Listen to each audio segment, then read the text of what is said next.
Last night, boys broke into my house, but that wasn't the worst thing. I discovered that I didn't say that out loud at first. I didn't even fully understand it when it happened. All I knew was that something had been wrong long before the door creaked open and unfamiliar footsteps crossed the floor. The truth is, the night didn't begin with fear. It began with silence, the kind that sits heavy in a room even when nothing is moving. That we used to fill that silence easily. Conversations that stretched without effort, laughter that didn't need a reason. It wasn't perfect, but it felt real. Lately, though, something had shifted. Not suddenly, not in a way that demanded attention. Just small things. Delays in replies. Short answers where there used to be stories. A kind of distance that couldn't be measured but could definitely be felt. That I told myself it was stress. Everyone changes a little under pressure. I didn't want to be the kind of person who questions everything. Trust, to me, meant giving space, not tightening control. So I ignored the signs. Or maybe I just softened them in my own mind so they didn't sound as loud, but the signs were there, the phone always face down. The way conversations would end the moment I walked into the room. The hesitation before answering simple questions, like there was something being filtered before it reached me. None of it was enough on its own. Together, though, it built a quiet kind of doubt that I kept pushing aside. That night felt no different at first. The house was still. Too still, maybe, but I didn't think much of it. I remember sitting there, trying to distract myself, replaying the same thoughts I had been avoiding for weeks. I wondered when things had started to feel off. I wondered if I had missed something obvious. Then I heard it first. It was just a sound I couldn't place. Something subtle. A shift, maybe. I froze, listening harder, trying to convince myself it was nothing. Houses make noises. Old wood settles. Pipes move. That's what I told myself, but then it came again. Clearer this time. A step. There's a specific kind of fear that hits when you realize you're not alone in a place where you should be. It doesn't come all at once. It creeps in, tightening your chest, slowing your breathing. I stayed still, hoping it would stop. Hoping I was wrong, that I wasn't. Another step. Then another. Not rushed, not careless. Measured. Like whoever it was didn't need to hide, but didn't want to be heard either. My mind raced through possibilities. None of them made sense. None of them felt safe. I thought about calling for help, but something stopped me. Instinct, maybe. Or the fear that making noise would make things worse. So I listened. Voices followed. Low, controlled, almost casual. Not the kind of panic you'd expect from someone breaking into a house. It was calm, deliberate. That's when the fear shifted into something else. Confusion. Because this didn't feel random. I stayed where I was, trying to piece together what I was hearing. Words blurred at first, too quiet to catch. But the tone mattered more than the content. They weren't searching blindly. They were moving with purpose, and that's what didn't make sense. People who break in don't act like they belong. These ones did. I felt my heartbeat in my throat as I tried to stay silent. Every small sound felt too loud. Every movement felt like a risk. I didn't know who they were, but I knew one thing for sure. They weren't guessing their way through the house. They knew it. That realization settled in slowly, but once it did, it didn't leave. It sat there, heavier than the fear itself. Because if they knew the house, then this wasn't just about being in the wrong place at the wrong time. This was intentional. I shifted slightly, careful not to make a sound, trying to get a better sense of where they were. Closer than I wanted. Close enough that I could hear fragments now. Not full sentences, just pieces. Enough to know they were looking for something specific. Or maybe confirming something. Minutes felt longer than they should have. Time stretched in a way that made everything feel unreal. I kept waiting for something to happen, for the chaos, the noise, the confrontation. But it never came. Just quiet movement. Controlled, almost practiced. Eventually, the footsteps started to fade. The voices grew distant. And then, just like that, they were gone. No loud exit. No rushed escape. Just absence that I didn't move right away. I couldn't. My body stayed locked in place, like it was still trying to process what had just happened. When I finally did, it was slow, cautious. Like the danger might still be there, just out of sight. The house looked the same. Nothing obviously broken. Nothing overturned. But it didn't feel the same. Something had changed. That I walked through each space carefully, noticing details I would have ignored before. Things slightly out of place. Subtle, but enough. Enough to confirm that it wasn't in my head, and then I saw that it wasn't something big. Not something that would stand out to anyone else. But to me, it meant everything. Because it didn't just show that someone had been there, that it showed that they knew exactly what they were doing, and in that moment, the fear I felt earlier didn't disappear. It just transformed into something colder, because suddenly, the break-in didn't feel like the main problem anymore. That it felt like a message, and I had a sinking feeling I already knew who it was meant for. I didn't call anyone. Not the police, not a friend, not even the one person I should have called without thinking. That silence wasn't shock anymore. It was calculation. Something about the way those boys moved through my house made it clear this wasn't random, and if it wasn't random, then reacting too fast could make things worse. That I went back over every step they might have taken.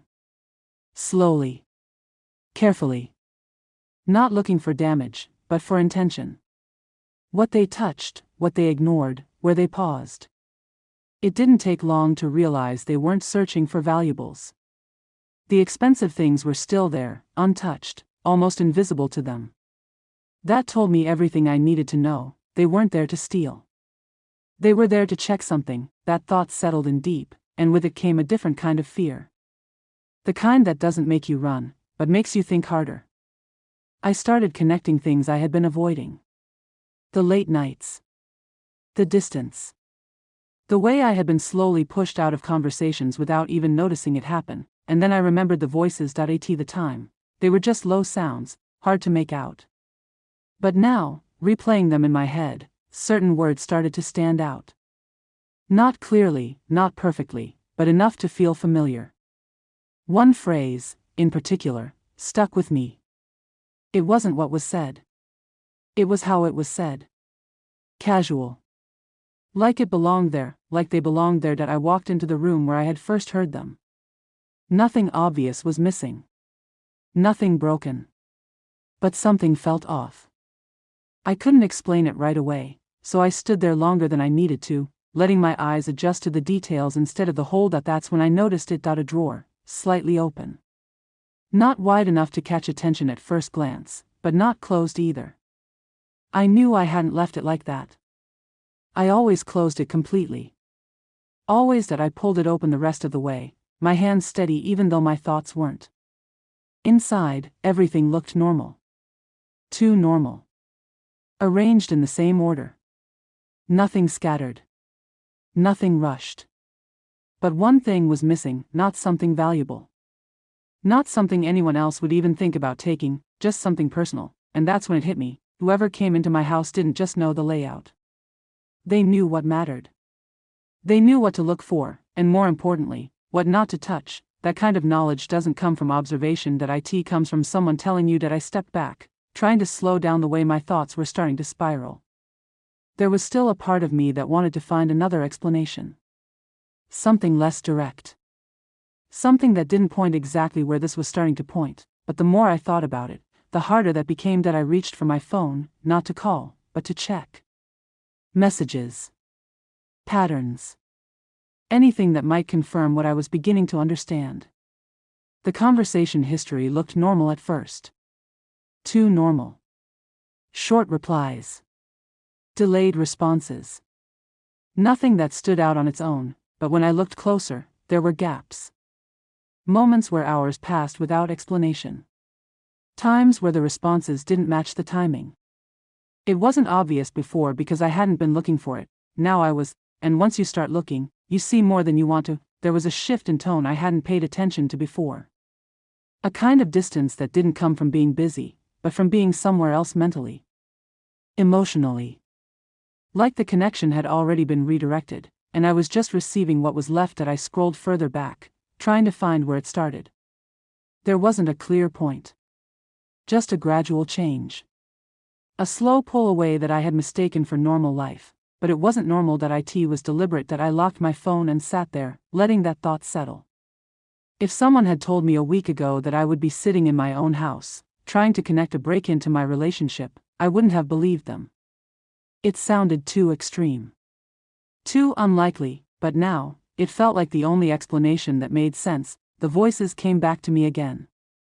This time clearer. Not because I heard them better before, but because my mind was finally putting them in the right context. One of them had mentioned something specific. Not a name, not directly. But enough to narrow it down. A reference that didn't belong to strangers. A reference that belonged to us. I felt something tighten in my chest, not panic, not even fear. Just a cold kind of certainty. The kind that doesn't rush in, but settles slowly until there's no room left for doubt. This wasn't just about someone being unfaithful, this was deeper than that. This was involvement. That I stood up and walked through the house again, this time not as someone trying to understand what happened, but as someone trying to confirm what they already knew. Every detail felt different now. Not random. Not disconnected, part of a pattern, part of something I had been kept outside of, and then I saw something else, small. Easy to miss. But once noticed, impossible to ignore. It wasn't moved. It wasn't taken. It was placed, carefully, like it was meant to be found. That I picked it up slowly, already knowing that whatever it wasn't going to make things better. My mind was already ahead of the moment, already preparing for the confirmation I didn't want. That it wasn't a message written out clearly. Nothing that obvious. But it didn't need to be. The meaning was there without explanation. A connection. A link between the people who were here, and the person I trusted most. That I let my hand drop, the weight of it settling in a way that words couldn't fully describe. Because at that point, it wasn't suspicion anymore. That it was reality. The break-in wasn't the beginning of something. That it was proof of something that had already been happening, and the worst part wasn't that someone had entered my house without permission. That it was realizing that they hadn't done it alone. I didn't need more proof, but my mind kept searching for it anyway. Not because I doubted what I had just understood, but because part of me was still trying to soften it. Trying to turn something clear into something complicated, just so it wouldn't hurt as directly, but the truth doesn't bend like that. It stays where it is and waits for you to stop avoiding it. Everything started lining up in a way I couldn't ignore anymore. The distance. The silence. The way I had been slowly removed from a life I thought I was still part of. It wasn't sudden. That's what made it worse. It had been happening in pieces, quietly, while I kept convincing myself that nothing was wrong. That I sat there, going over every memory that used to feel solid. Conversations that once felt genuine now sounded rehearsed in my head. Moments that felt natural now seemed timed, controlled, placed exactly where they needed to be to keep me from asking questions. That realization hit harder than anything else. It wasn't just betrayal. It was design. That I started to see how careful everything had been. Not careless mistakes, not emotional slips. This was something maintained over time. A second life running parallel to the one I believed in. And I had no idea when it began, which made it feel like it had always been there. The boys who entered my house weren't outsiders. They were extensions of something I had been kept away from. That's why they moved the way they did. That's why nothing felt random. They weren't guessing. They were following instructions, and instructions come from someone who knows. That thought stayed with me as I tried to decide what to do next. Confrontation felt inevitable, but I wasn't rushing toward it. Not yet. I needed to understand the full picture first. Not for them, but for myself. Because once I spoke, there would be no going back to what I thought this was. That I checked everything I had access to. Not obsessively, not wildly. Just methodically. Looking for patterns instead of isolated moments. And the more I looked, the clearer it became. There were overlaps in timing that didn't make sense before. Gaps that lined up too perfectly with moments I had been told simple explanations for. Small lies that only became visible when placed next to each other. None of them dramatic on their own. Together, undeniable. That I realized then that I had been given just enough truth to stay calm, and just enough distance to stay uninformed. That balance wasn't accidental, that it was controlled. The emotional weight of that settled slowly. Not explosive, not overwhelming. Just heavy. Like something pressing down without lifting. I wasn't angry in the way I expected to be. I wasn't shouting or breaking anything. I was quiet, and that quiet felt different now that it wasn't confusion anymore. It was clarity. When the door finally opened later, I didn't react immediately. I didn't rush forward or demand answers. I watched. The same way I had been watching everything else. Because reactions reveal more than questions sometimes, there was a pause. A small one, but enough. The kind of pause that only happens when someone is measuring a situation before stepping into it. That alone told me more than any explanation would. The words that followed were normal. Too normal. Casual tone. Simple questions. The kind of routine interaction we had repeated so many times before. But now I could hear the difference. Not in what was being said, but in what was being avoided. That I responded the same way. Calm. Measured. Matching the tone without giving anything away. Not because I was playing a game, but because I wanted the truth to show itself without being forced. At it didn't take long. Small inconsistencies started to surface. Nothing obvious. Just slight misalignments between what was said and what I already knew. Enough to confirm that the version I was being given wasn't complete. So I asked a simple question. Not direct, not aggressive. Just enough to open the space for honesty. The answer came quickly. Too quickly. Prepared. Clean. And completely disconnected from what had actually happened. That was the moment everything settled into place. There was no hesitation left in me. No second guessing. No part of me still trying to defend what this was. Because the truth wasn't just in the evidence anymore. That it was in the response. That I didn't raise my voice. I didn't accuse. I just let the silence stretch for a moment longer than usual. Long enough for the weight of it to be felt. Long enough for the space between us to become real. Then I said it, not everything. Just enough to show that I knew. The reaction wasn't immediate, but it was there. A shift. A break in the controlled tone. A crack in the version that had been maintained for so long. It didn't explode. It didn't turn into chaos. That it collapsed. Excuses followed, but they didn't carry any weight.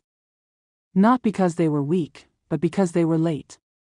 The truth had already taken its place, and nothing that came after could move it. The admission didn't come in one clear sentence. It came in fragments. Half answers. Deflections that slowly turned into confirmations. Not everything was said directly, but enough was revealed to remove any remaining doubt. There was someone else. There had been for a while, and the people who entered my house weren't strangers to that. Hearing it out loud didn't hurt the way I expected. Maybe because I had already felt it before it was spoken. Maybe because the real damage had been done long before this moment. What I felt instead was something quieter, final. The version of us that I had been holding on to didn't exist anymore. Maybe it hadn't for a long time. I just hadn't been ready to see it. That I looked at the person in front of me and realized I wasn't seeing them the same way anymore. Not because they had changed in that moment, but because I had finally stopped seeing what I wanted to see. There was no anger left to express. No questions left to ask, just one clear understanding. They didn't just betray me, they built something else while I was still standing inside what I thought was real, and last night wasn't the beginning of that truth. That it was just the moment I could no longer avoid it. The house felt too big the moment the door closed behind him. Not loud, not dramatic. Just empty in a way that pressed against my ears. My husband said he'd be late. Again. He didn't sound apologetic, just efficient, like the house and I were things that would wait exactly where he left us. I told myself I was used to it. I told myself a lot of things that night. Dinner sat untouched on the stove, cooling into something stiff and uninviting. I turned off the flame and leaned against the counter, staring at my reflection in the dark window. I barely recognized the woman looking back. Her shoulders were slumped, her eyes tired in a way sleep couldn't fix. I used to think loneliness meant being alone. I was wrong. Loneliness is being surrounded by people who no longer see you. My son was the only other presence in the house. I hadn't heard him come down the stairs, but suddenly he was there, quiet as always. He asked if I was okay. Just like that. No preamble. No small talk. The question caught me off guard because it was the exact one I had been avoiding all evening. I said yes, of course I did. Mothers always say yes. He didn't argue.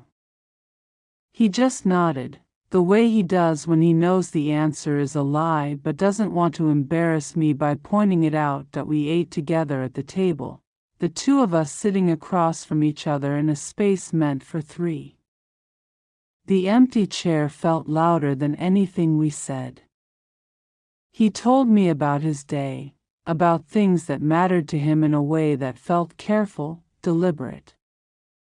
I listened, truly listened, and realized with a sudden ache that I hadn't done that with my husband in a long time. Somewhere along the way, conversations with him had turned into schedules and reminders and logistics.